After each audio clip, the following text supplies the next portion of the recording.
Sunday super hero programme में आपका स्वागत है। नमस्कार, मैं राजू और आप देख रहे हैं दृष्टि दर्शन न्यूज। प्रत्येक रविवार रात 8 बजे एक ऐसे व्यक्ति से रूबरू करवाएंगे जिसे देखकर आप हैरान रह जाएंगे। कैसे एक गरीब परिवार के साधारण व्यक्ति अपनी मेहनत के दम पर फर्श से अर्श तक का सफर तय करता है। कहते हैं जब वक्त बदलता है तो किस्मत के पन्ने इतनी खामोशी से पलटते हैं कि हवा को भी कानो कान खबर नहीं होती। आज हम आपको एक ऐसे शख्स से मिलवाने जा रहे हैं जिसकी कहानी सुनकर आपकी रूह कांप जाएगी। जरा सोचिए, एक ऐसे इंसान जो कल तक दूसरों के पास मेहनत मजदूरी करता था, केनाल में मिट्टी काटता था एवं नेताओं के मंच पर किसी कोने में खड़े होकर भीड़ जुटाने के लिए बांसुरी बजाता था, जिसकी बांसुरी रुकते ही बड़े बड़े नेता अपना भाषण शुरू करते थे, लेकिन किसी ने उस बांसुरी वाले की आंखों में छिपी उस आग को नहीं देखा। अचानक एक ऐसी अनहोनी घटी जिसमें उस मजदूर बांसुरी वाले की किस्मत को एक ऐसे मोड़ पर खड़ा कर दिया जहां उसकी किस्मत ही बदल गई। आखिर क्या हुआ था उसके साथ, कैसा रहस्य छिपा था उस पुरानी बांसुरी में? क्या वह सिर्फ एक संगीतकार था या फिर समय के चक्र को पलटने आया कोई बहुत बड़ा खिलाड़ी? वो शख्स जो कभी बड़े बड़े नेताओं के मंच पर बांसुरी बजाकर भीड़ जुटाता था, वही शख्स आज खुद कई बार के विधायक रह चुके हैं। एक बार नहीं, दो बार नहीं, बल्कि पूरे 5 बार विधायक बने। फर्श के अंधेरे से निकलकर अर्श के बादलों को छूने वाला यह तिलस्मी इंसान आखिर कौन है? अपनी सांसें थाम लीजिए, क्योंकि अब आपके सामने आने वाला है वो चेहरा जिसने अपनी मेहनत और ईमानदारी से किस्मत ही बदल डाली। आज हम मिलवाने वाले हैं उस शख्स से जिसका नाम है लोबिन हेम्ब्रम। हमारी मौजूदगी इस वक्त है गोड्डा महागामा के नूनाजोर में, पूर्व विधायक लोबिन दा के यहाँ। किन किन कठिनाइयों के साथ यहाँ तक वो बढ़े हैं, उसके बारे में हम जानने के लिए आए हैं, लोबिन दा से मिलने के लिए। तो चलिए लोबिन दा, सबसे पहले आपको बहुत बहुत बधाई हो, बहुत बहुत धन्यवाद। आप अपने राजनीतिक जीवन को किस तरह से देखते हैं और आपका राजनीतिक जीवन का जो शुरुआत था वो कहाँ से किए? उस समय 1990 के पहले की बात मैं बता रहा हूँ। 70 में हमने मैट्रिक पास किया। इसके बाद कॉलेज में एडमिशन किए, गोड्डा कॉलेज में। नहीं पढ़ पाए, इसलिए नहीं पढ़ पाए गरीबी के चलते। और हम यहाँ ससुराल, हम अब जहाँ अभी रह रहे हैं, ये जहाँ हम ससुराल है, तो यहाँ से गोड्डा की दूरी काफ़ी है, 25 किलोमीटर 30 किलोमीटर के आसपास होता। तो उसमें स्ट्रीट बस से आना जाना, तो पैसे की कमी थी, तो हमको स्टाइपेंड मिला था। स्टाइपेंड भी मिला, तो उस समय एबॉन साइकिल बहुत चलती था। तो वही स्टाइपेंड पैसा से हम शकरकंद खरीदना शुरू किया गोड्डा में, शनिवार के दिन। अभी भी लगता है शनिवार को, आजकल उतना नहीं आता है शकरकंद हटिया। तो वहाँ शकरकंद खरीदते थे और फिर उसको बस में लाद करके हम आते थे। गमरिया स्टेज था, यहीं उतरते थे और वहाँ से माथा से ढो करके ले जाते थे। और इसके बाद रविवार को हम डुमरिया हटिया में शकरकंद बेचते थे। तो अभी शकरकंद बेचे तो जो भी मुनाफा हुआ उसी से हम एवॉन साइकिल खरीदे थे। तो एवॉन साइकिल से आना जाना होने लगा। उस समय गरीबी के हालत में इतना ज़्यादा गरीब मतलब लोग था कि उसके आने जाने के लिए कोई न साइकिल न कोई सवारी था। इसके बाद लास्ट में यहाँ अभी कोई नहीं, ससुराल में भी, तो अपना खेती में लग गए। तो किसी तरह से अपना जीवन यापन चलाते चलाते, तो ये जो अभी यहाँ कैनल जो आप लोग देख रहे हैं, वो बेगूसराय का एक ठेकेदार लिया था।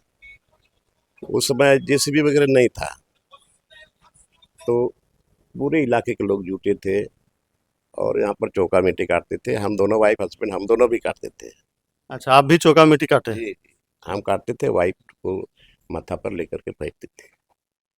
इसके बाद कुछ लोगों से मिल करके हम लोग काम करने लगे। तो जो मुंशी था उसका, ठेकेदार का, वो हमको बोला कि ये लोबिन तुम ऐसा करो, तुमको हम मुंशी बना देते हैं, तुम खाली चेक करो कितने लोग हैं, हाजिरी बनाओ, और इसके बाद चौका कितना चौका हुआ उसको फिर नापो।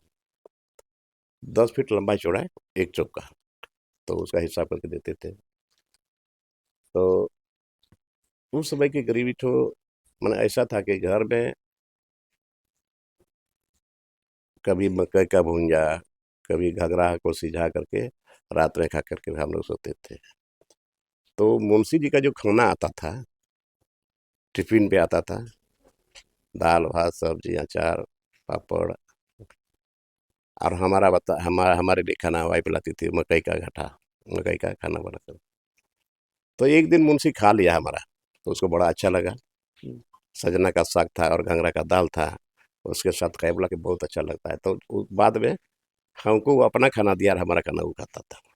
तो बहुत वहाँ पहुँचे तो बहुत खुशी रहती थी कि आज चावल का घर में भी कभी बनता था तो नदी जाते थे स्नान करने के लिए, तो दौड़ के आते थे खुशी से। जैसे पता चला घर में चावल बन रहा है तो वहां से दौड़ के दौड़ते हुए खाने के लिए आ जाते। बन गया था, मैंने आज चावल बनाया, ऐसा स्थिति था।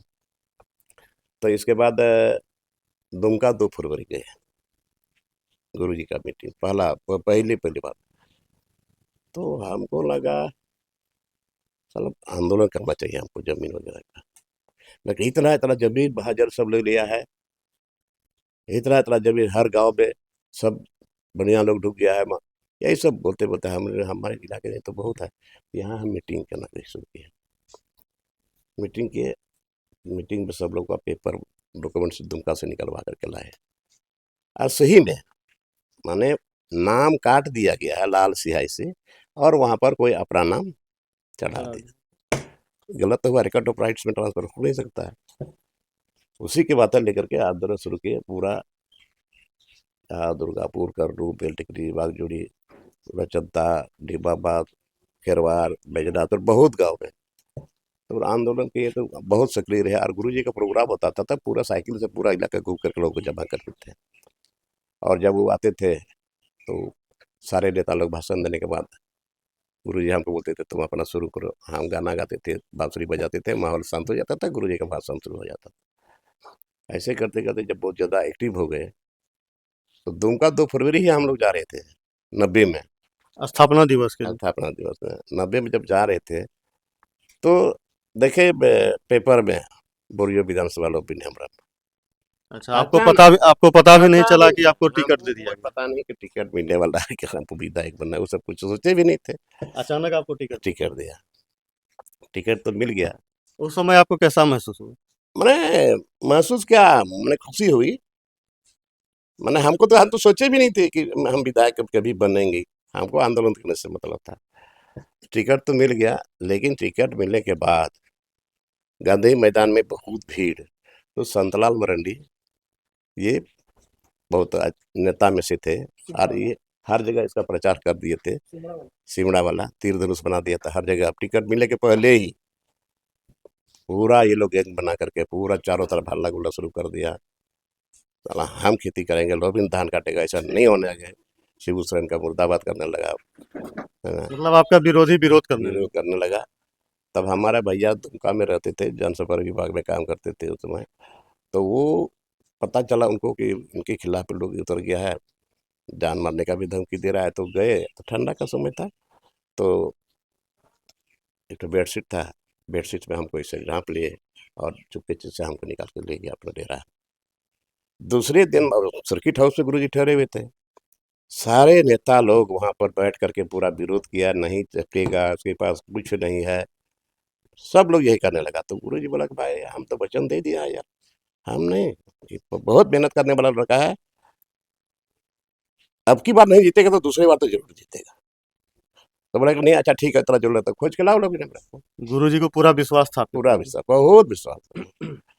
मैंने उतना उसको यकीन था कि अगर इस बार नहीं जीता तो अगली बार जरूर जीतेगा। तो बोला कि ठीक है उसको बुला के लाओ। हमको बुला के खोजते खोजते करहड़ बिल्ली लोग गया भैया के यहाँ। वहाँ हम बोला कि चलो गुरुजी बुला रहे हैं, पूरा तैयार हुए। तो भैया भी बोले कि देखो तुम इसको वापस मत लेना, मैंने तुमको छोड़ना नहीं है, तुमको लड़ना ही लड़ना है। हम गए, बैठे हुए हैं सब लोग था, सूरज मंडल, साइमन मरंडी और नेता लोग थे। हालांकि साइमन मरंडी जी बोलने लगे तुम लड़ोगे? मैंने कहा हाँ लड़ेंगे। क्या है तुम्हारे पास? कुछ तो नहीं है, गाय बैल है थोड़ा और बकरी सब है। तो कितना होगा? 2 लाख? जेबर तेबर मिला के 2 लाख तो नहीं होगा। हम सही सही सही बोलने लगे। जो था जानकारी जो दे था दी। हाँ, दे दिए। तो बोले नहीं, लास्ट में 1 लाख।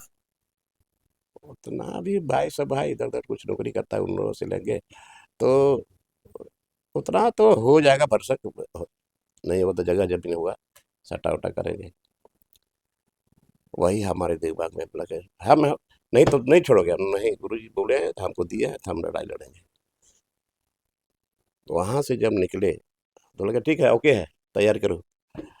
वहां से जब आ रहे हैं तो रास्ते में बोझ, दिन रात दिन भर वही सोचते हैं कि साला 1,50,000, 1,50,000 मुर्गा मुर्गी, ये छगरी पटरू सब जोड़ते हैं, गाय बैल जोड़ते हैं, जेवर भी जोड़ते हैं, चलो 50,000 नहीं होता है, बड़ी मुश्किल। तब एक दो भाई लोग था, नौकरी उधर करता था, उन लोगों से थोड़ा बहुत लिए।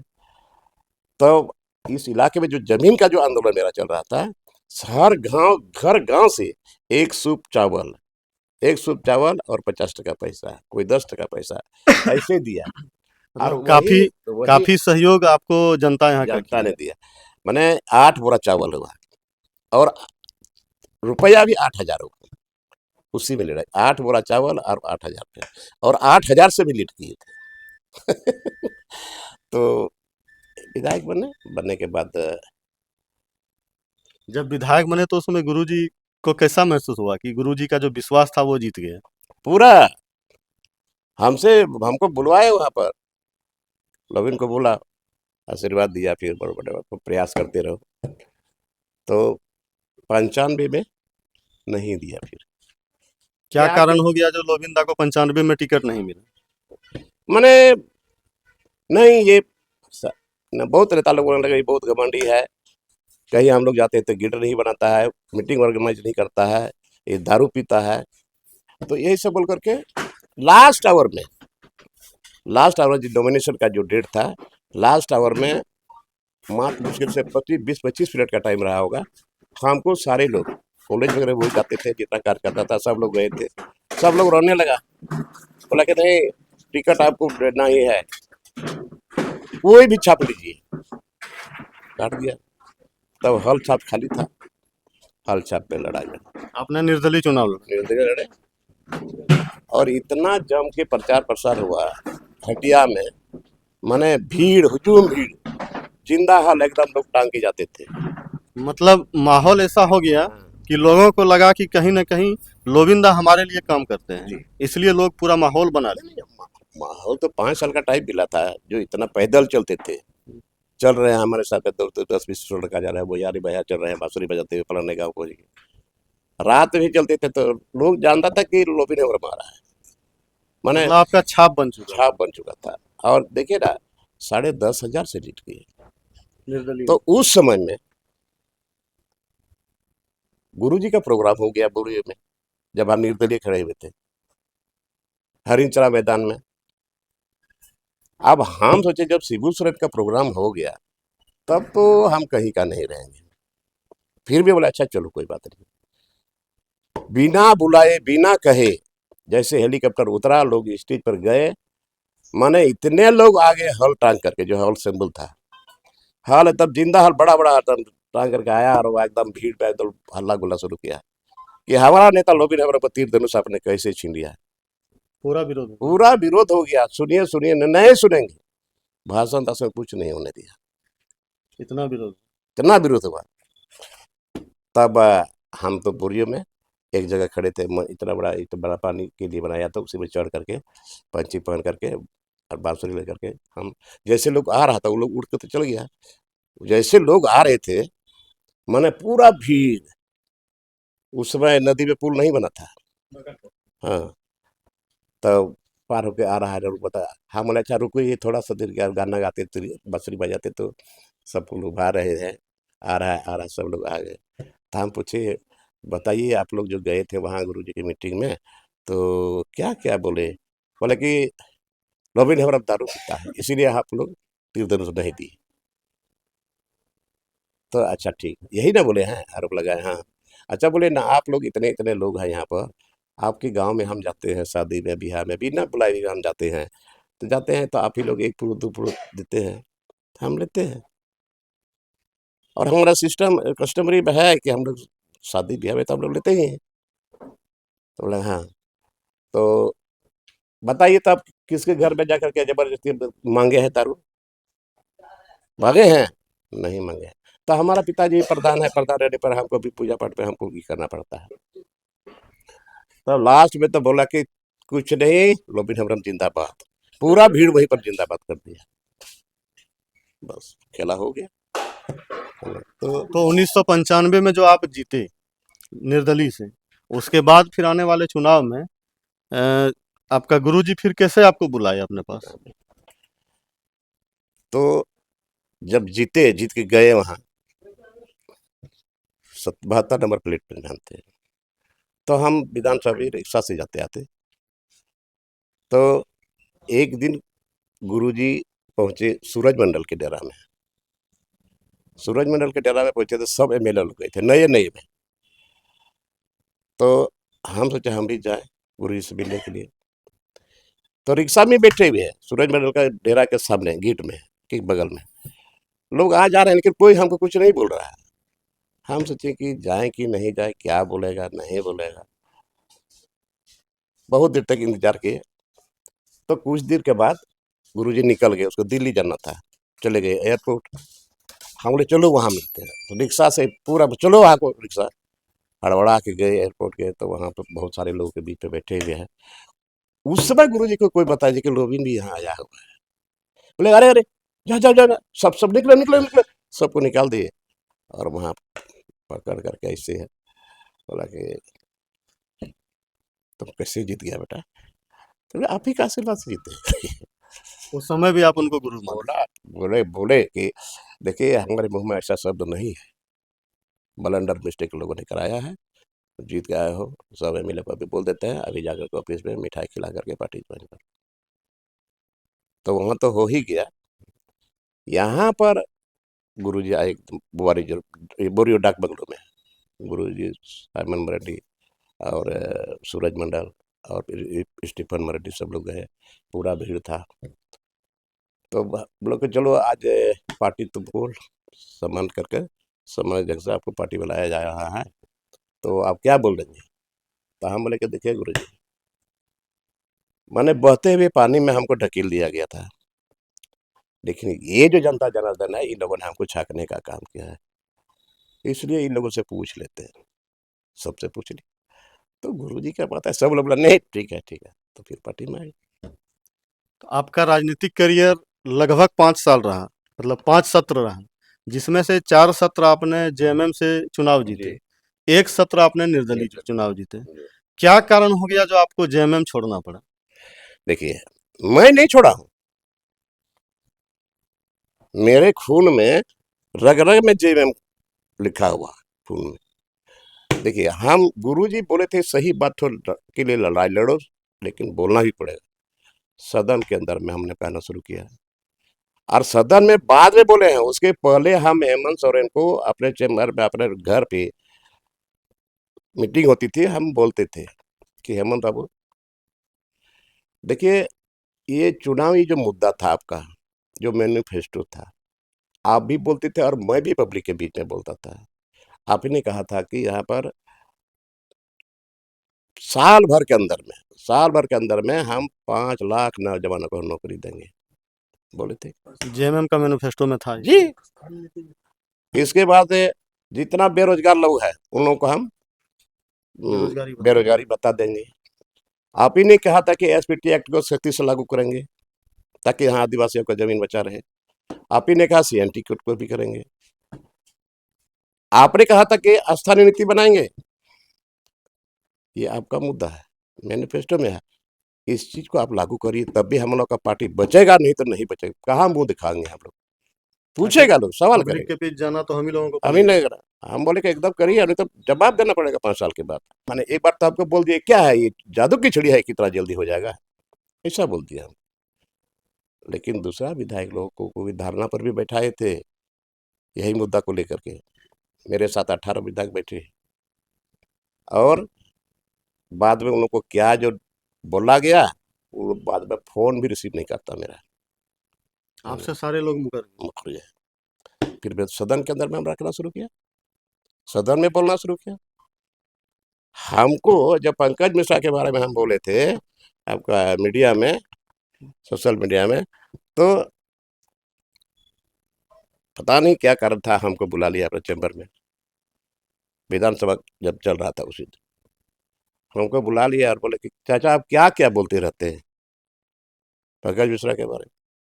हमने कहा देखिए आपका बदनाम या गुरु जी का बदनाम को लोग भी हमारा बर्दाश्त नहीं करेगा, आपको बदनाम कर दिया और नहीं आप मुख्यमंत्री है, 10 मिनट आप पता कर लीजिए और कितना बदनाम होंगे आप।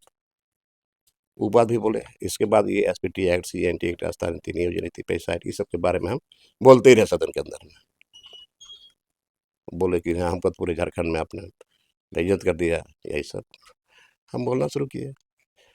बोलते रहे सरकार में रहकर, क्यों नहीं बोलेंगे, अधिकार है, अधिकार है। पब्लिक का लड़ाई आप लड़ना चाहिए। आप हम मैनिफेस्टो में या मंच में बोल करके हम अभी चुप हो जाएंगे तो फिर जवाब तो देना पड़ेगा ना, इसलिए हम बोलते रहे और सरकार को हम आईना दिखाते रहे। लास्ट में चुनाव का टाइम आया तो हम एमपी के लिए दावा किए थे, एमपी लड़ने के लिए हमने दावा ठोका था, राजमहल क्षेत्र। जी जी जी, तो नहीं दिया, हम निर्दलीय खड़े हो गए। मौका मिल गया, एक तो ज्यादा बोलता है, दूसरी बात है कि ये निर्दलीय क्यों खड़ा हो। तो हमारे तरह ही चमरा लिंडा, आप जान रहे जो अभी मिनिस्टर है, चमरा लिंडा भी एमपी लड़ा था, पार्टी में रह के निर्दलीय निर्दलीय लड़ा था, हमको पार्टी से निकाल दिया, लेकिन उसको नहीं निकाला।